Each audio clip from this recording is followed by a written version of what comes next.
visualist people, everyone thinks, well, that's those people over there. If you talk about sensory design, then everyone says, oh, you know, I've got senses. So it's much easier, and so therefore I can have the conversations which people don't want to have when I talk about sensory design. When I do a lot of sensory design, which basically means, and I don't do digital.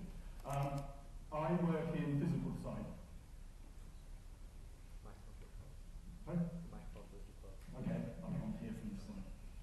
Let's move it down here. Too much sensory? No, Okay. A lot of my work is in taking information and transferring it between modalities. So I'll take, particularly I work in touch.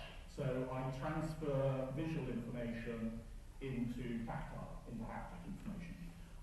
Which means I have interests in sensory cognition and meaning making, which are slightly different than the phrasing of sense making that information architecture and UX use.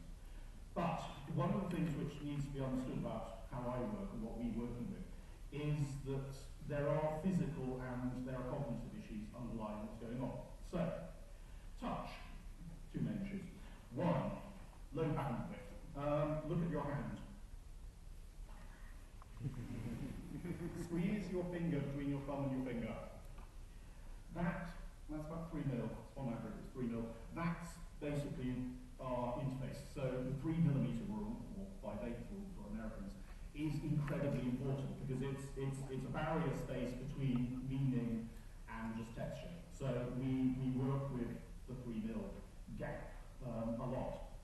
The second thing, and this is more specifically to do with working with people who are blind or visually impaired, is there is no skimming. One of the things which you see in visual design is the assumption that you can just take in the whole environment and then just pick out the thing you need. That doesn't happen because you have to take in the totality of the information environment in order to pick out the thing you need.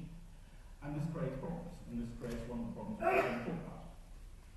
So, our project, Scottish Parliament, probably about 2008, 2009, we were employed to create both tactile models and maps for guiding people around the building, which is fine.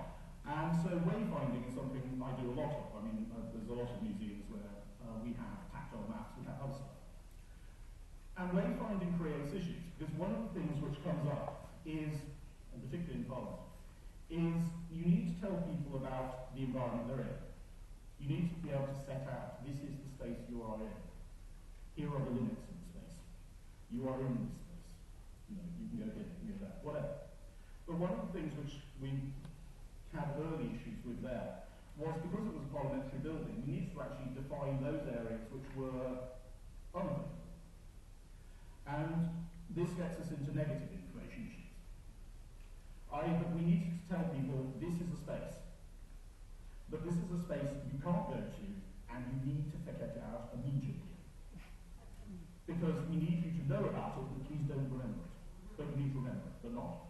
Okay, so we had maps, and we were designing tactile maps, which we use different processes to make. And we tested with one system which had, so we use a lot of raised lines, but we raised lines, and then you encountered the edge, and the edge then went to a raised up but flat area. So, and that was where you couldn't go. And so people would skim. And the problem was the transference between the two layers, between this layer here, basically you can go, and this place here, place you can't go, was just this moment, this ridge. And we had a problem that people weren't getting the fact that there was a difference. And this comes down to friction. And friction is very important. Friction is fun. But the importance of friction in information design is something people try to forget, and particularly UX tries to forget that friction is really, really important to human beings. So we changed the texture. So we actually changed from a flat texture to a sort of dotted texture. Because we need to be able to say this dotted texture is meaningless. Please remember, come across this, forget it. And so what we're looking at is the physical manifestation of nothing. So, because I work in tactile a lot, I have a problem that both something is something and nothing is something to me. And I need to be able to organise that information. I need to organise the meaning of nothing. So this talk is a vague drift through my thought processes. We'll talk about why nothing is bad. But we'll also talk about why nothing is good. And there's a lot of very interesting stuff on nothing is good. And we'll get to that at the end. So,